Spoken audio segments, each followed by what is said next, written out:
भागवत पुराण दसम स्कंद 59वां अध्याय भौमासुर का उद्धार और 16,100 राजकन्याओं के साथ भगवान का विवाह। भागवत पुराण दसम स्कंद 59वां अध्याय भौमासुर का उद्धार और 16,100 राजकन्याओं के साथ भगवान का विवाह।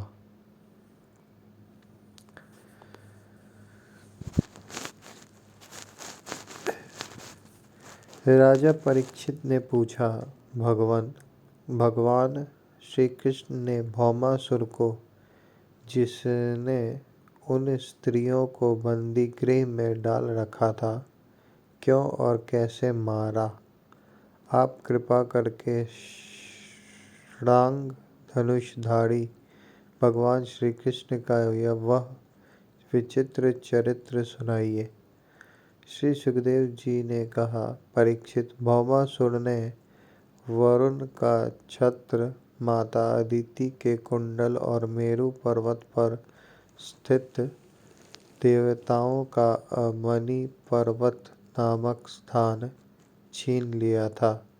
इस पर सबके राजा इंद्र द्वारका में आए और उसकी एक एक करतूत उन्होंने भगवान श्री कृष्ण को सुनाई। अब भगवान श्री कृष्ण अपनी प्रिय पत्नी सत्यभामा के साथ गरुड़ पर सवार हुए और भौमासुर की राजधानी प्राग्ज्योतिषपुर में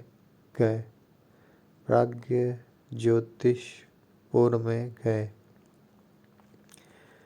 प्राग्ज्योतिषपुर में प्रवेश करना बहुत कठिन था। पहले तो उसके चारों ओर पहाड़ियों की किलेबंदी थी। उसके बाद शस्त्रों का घेरा लगाया हुआ था। फिर जल से भरी खाई थी। उसके बाद आग या बिजली की चहरदीवारी थी और उसके भीतर वायु गैस बंद करके रखा गया था।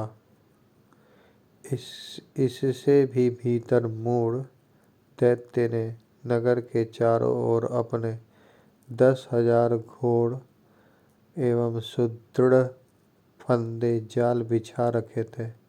भगवान श्री कृष्ण ने अपनी गदा की चोट से पहाड़ों को तोड़ फोड़ डाला और शस्त्रों की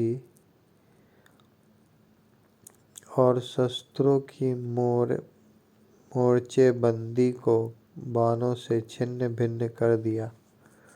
चक्र के द्वारा अग्नि जल और वायु की चहरदीवारियों को तहस नहस कर दिया और मूढ़ दैत्य के फंदों को तलवारों से काट कूट कर अलग रख दिया।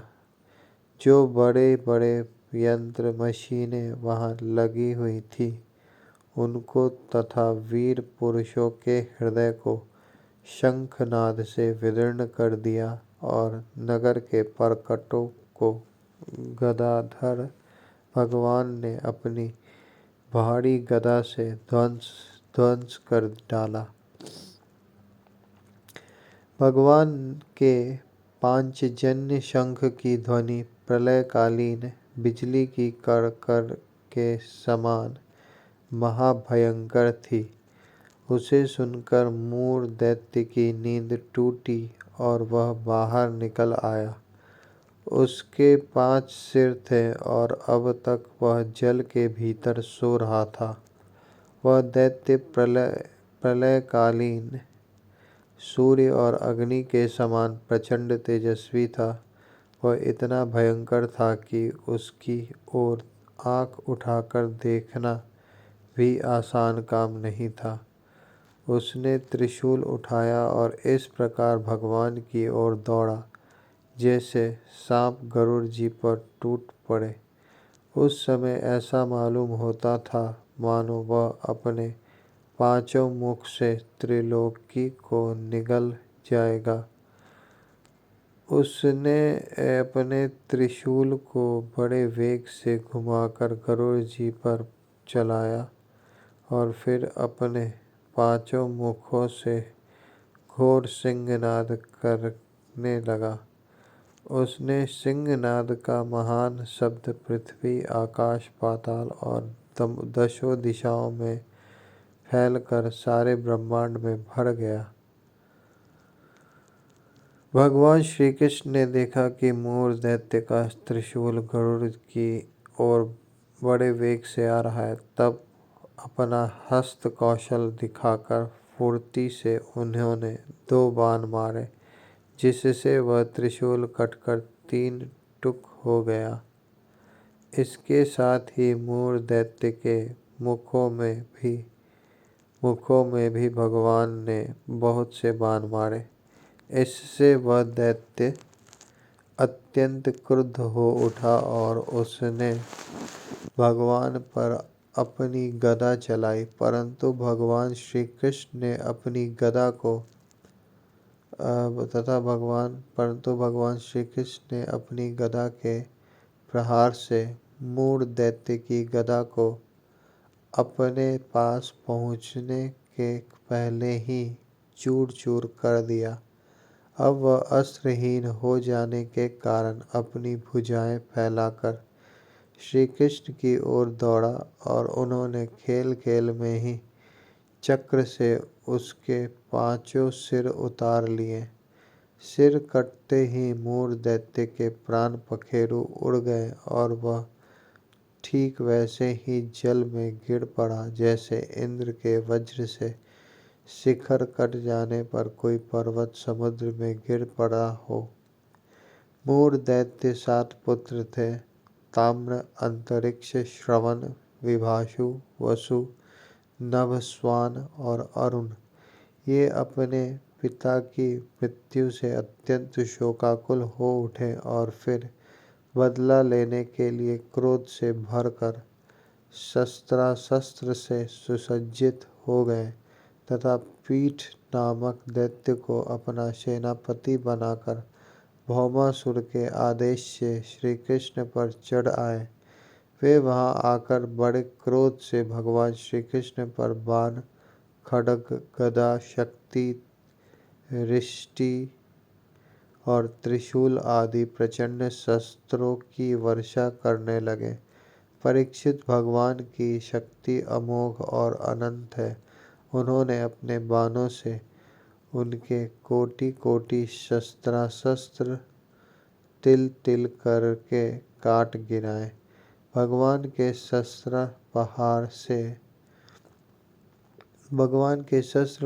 से सेनापति पीठ और उसके साथी दैत्यों के सिर, जांघें, भुजा, पैर और कवच कट गए और उन सभी को भगवान ने यमराज के घर पहुंचा दिया।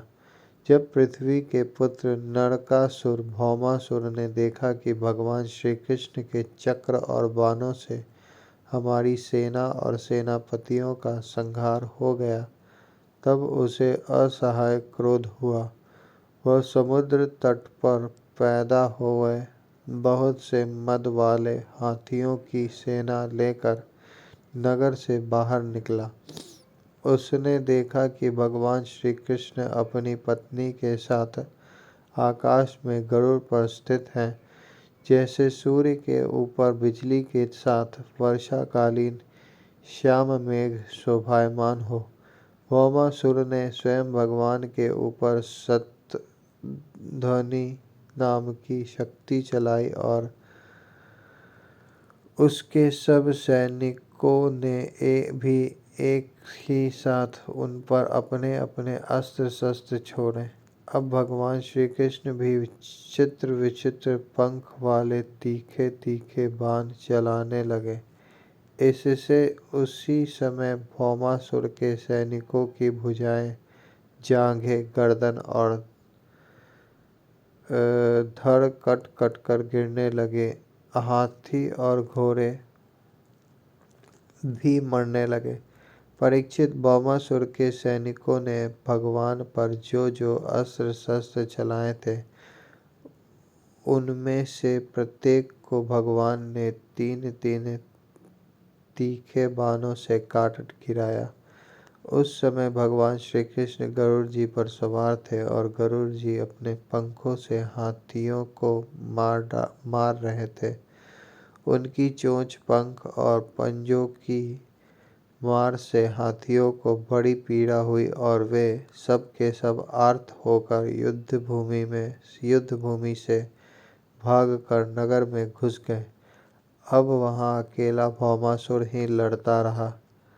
जब उसने देखा कि गरुड़ जी के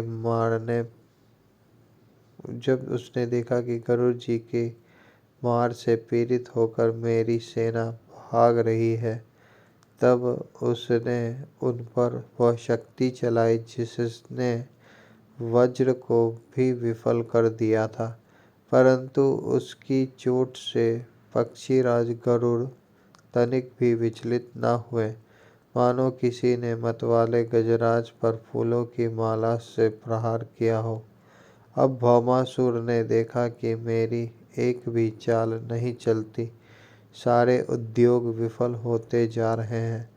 तब उसने श्री कृष्ण को मार डालने के लिए एक त्रिशूल उठाया, परंतु उसे अभी वह छोड़ भी न पाया था कि भगवान श्री कृष्ण ने छुरे के समान तीखे धार वाले चक्र से हाथी पर बैठे हुए भौमासुर का सिर काट डाला। उसका जगमगाता हुआ सिर कुंडल और सुंदर किरीट के सहित पृथ्वी पर गिर पड़ा। उसे देखकर भौमासुर के सगे संबंधी हाय हाय पुकार उठे। ऋषि लोग साधु साधु कहने लगे और देवता लोग भगवान पर पुष्पों की वर्षा करते हुए स्तुति करने लगे। अब पृथ्वी भगवान के पास आई। उसने भगवान श्री कृष्ण के गले वैजयंती के साथ वनमाला पहना दी और अदिति माता के जगमगाते हुए कुंडल, जो तपाए हुए सोने के एवं रत्न जटित थे, भगवान को दे दिया तथा वरुण का छत्र और साथ ही एक महामणि भी उनको दी। राजन, इसके बाद पृथ्वी देवी बड़े बड़े देवताओं के द्वारा पूजित विश्वेश्वर भगवान श्री कृष्ण को प्रणाम करके हाथ जोड़कर भक्ति भाव भरे हृदय से उनकी स्तुति करने लगी। पृथ्वी देवी ने कहा, शंख चक्र गदाधारी देवेश्वर, मैं आपको नमस्कार करती हूँ। परमात्मन, आप अपने भक्तों की इच्छा पूर्ण करने के लिए उसी के अनुसार रूप प्रकट किया करते हैं। आपको मैं नमस्कार करती हूँ। प्रभु, आपकी नाभि से कमल प्रकट हुआ है। आप कमल की माला पहनते हैं। आपके नेत्र कमल से खिले हुए और शांतिदायक हैं। आपके चरण कमल के समान सुकुमार और भक्तों के हृदय को शीतल करने वाले हैं। आपको मैं बार बार नमस्कार करती हूँ। आप समग्र ऐश्वर्य, धर्म, यश, संपत्ति, ज्ञान और वैराग्य के आश्रय हैं। आप सर्वव्यापक होने पर भी स्वयं वसुदेव नंदन के रूप में प्रकट हैं। मैं आपको नमस्कार करती हूँ। आप ही पुरुष हैं और समस्त कारणों के भी परम कारण हैं। आप स्वयं पूर्ण ज्ञान स्वरूप हैं। मैं आपको नमस्कार करती हूँ। आप स्वयं तो हैं जन्म रहित, परंतु इस जगत के जन्मदाता आप ही हैं। आप ही अनंत शक्तियों के आश्रय ब्रह्मा हैं।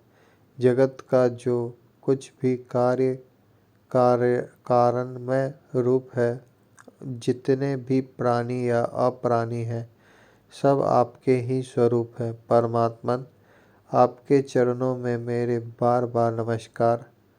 प्रभु, जब आप जगत की रचना करना चाहते हैं, तब उत्कट रजोगुण को और जब इसका प्रलय करना चाहते हैं तब तमोगुण को, तथा जब इसका पालन करना चाहते हैं तब सत्वगुण को स्वीकार करते हैं। परंतु यह सब करने पर भी आप इन गुणों से ढकते नहीं, लिप्त नहीं होते। जगतपते, आप स्वयं ही प्रकृति, पुरुष और दोनों के संयोग वियोग के हेतु काल हैं तथा उन तीनों से परे भी हैं। भगवान, मैं पृथ्वी, जल, अग्नि, वायु, आकाश, पंच तन्मात्राएं, मन, इंद्रिय और इनके अधिष्ठात्री देवता, अहंकार और महत्तत्व, कहाँ तक कहूँ, यह संपूर्ण चराचर जगत आपके अद्वितीय स्वरूप में भ्रम के कारण ही पृथक प्रतीत हो रहा है। भ्रम के कारण ही पृथक प्रतीत हो रहा है। शरणागत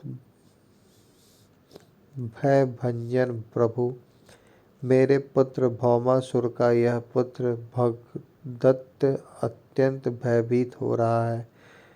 मैं इसे आपके चरण कमलों की शरण में ले आई हूँ। प्रभु, आप इसकी रक्षा कीजिए और इसके सिर पर अपना वह कर कमल रखिए जो सारे जगत के समस्त पाप तापों को नष्ट करने वाला है। श्री सुखदेव जी कहते हैं, परीक्षित, जब पृथ्वी ने भक्ति भाव से विनम्र होकर इस प्रकार भगवान श्री कृष्ण की स्तुति प्रार्थना की, तब उन्होंने भगदत्त को अभय दान दिया और भौमासुर के समस्त संपत्तियों से संपन्न महल में प्रवेश किया। वहां जाकर भगवान ने देखा कि भौमासुर ने बलपूर्वक राजाओं से 16,000 राजकुमारियां छीन कर अपने यहाँ रख छोड़ी थी। जब उन राजकुमारियों ने अंतःपुर में पधारे हुए नर श्रेष्ठ भगवान श्री कृष्ण को देखा, तब वे मोहित हो गईं और उन्होंने उनकी अहेतुकी कृपा तथा अपना सौभाग्य समझकर मन ही मन भगवान को अपने परम प्रियतम पति के रूप में वरण कर लिया। उन राजकुमारियों में से प्रत्येक ने अलग अलग अपने मन में यही निश्चय किया कि ये श्री कृष्ण ही मेरे पति हो और विधाता मेरी इस अभिलाषा को पूर्ण करे। इस प्रकार उन्होंने प्रेम भाव से अपना हृदय भगवान के प्रति निछावर कर दिया। तब भगवान श्री कृष्ण ने उन राजकुमारियों को सुंदर सुंदर निर्मल वस्त्र भूषण पहनाकर पालकियों से द्वारका भेज दिया और उनके साथ ही बहुत से खजाने, रथ, घोड़े तथा अतुल संपत्ति भी भेजी। ऐरावत के वंश में उत्पन्न हुए अत्यंत वेगवान 4-4 दांत वाले सफेद रंग के 64 हाथी भी भगवान ने वहां से द्वारका भेजे। इसके बाद भगवान श्री कृष्ण अमरावती में स्थित देवराज इंद्र के महलों में गए। वहां देवराज इंद्र ने अपनी पत्नी इंद्रानी के साथ सत्यभामा जी और भगवान श्री कृष्ण की पूजा की। तब भगवान ने अदिति के कुंडल उन्हें दे दिए। वहां से लौटते समय सत्यभामा जी की प्रेरणा से भगवान श्री कृष्ण ने कल्प वृक्ष उखाड़ कर गरुड़ पर रख लिया और देवराज इंद्र तथा समस्त देवताओं को जीत कर उन्हें द्वारका ले आए। भगवान ने उसे सत्यभामा के महल के बगीचे में लगा दिया। इससे उस बगीचे की शोभा अत्यंत बढ़ गई।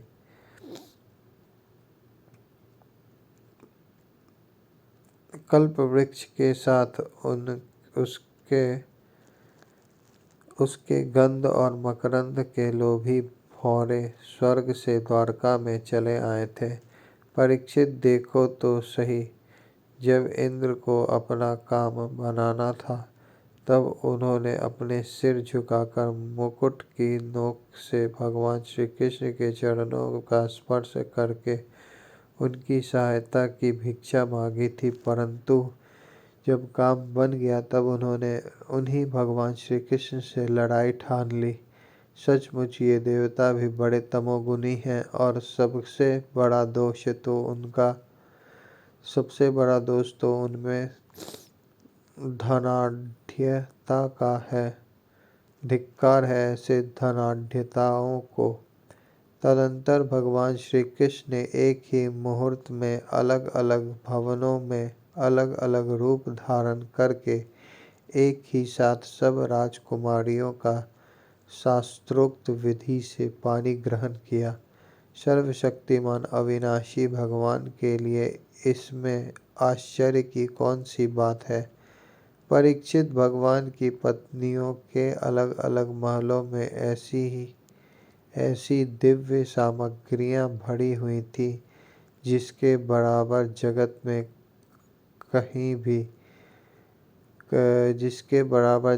में कहीं भी और कोई भी सामग्री नहीं है। फिर अधिकारी तो बात ही क्या है। उन महलों में रहकर मति गति के परे की लीला करने वाले अविनाशी भगवान श्री कृष्ण अपने आत्मानंद में मग्न रहते हुए लक्ष्मी जी की अंश स्वरूपा उन पत्नियों के साथ ठीक वैसे ही विहार करते थे जैसे कोई साधारण मनुष्य घर गृहस्थी में रहकर गृहस्थ धर्म के अनुसार आचरण करता हो।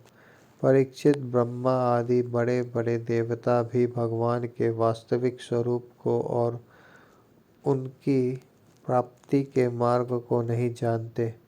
उन्हीं रमा रमन भगवान श्री कृष्ण को उन स्त्रियों ने पति के रूप में प्राप्त किया था। अब नित्य निरंतर उनके प्रेम और आनंद की अभिवृद्धि होती रहती थी और वे प्रेम भरी मुस्कुराहट, मधुवन चितवन, नव समागम, प्रेमालाप तथा भाव बढ़ाने वाली लज्जा से युक्त होकर सब प्रकार से भगवान की सेवा करती रहती थी। उनमें से सभी पत्नियों के साथ सेवा करने के लिए सैकड़ों दासियां रहती।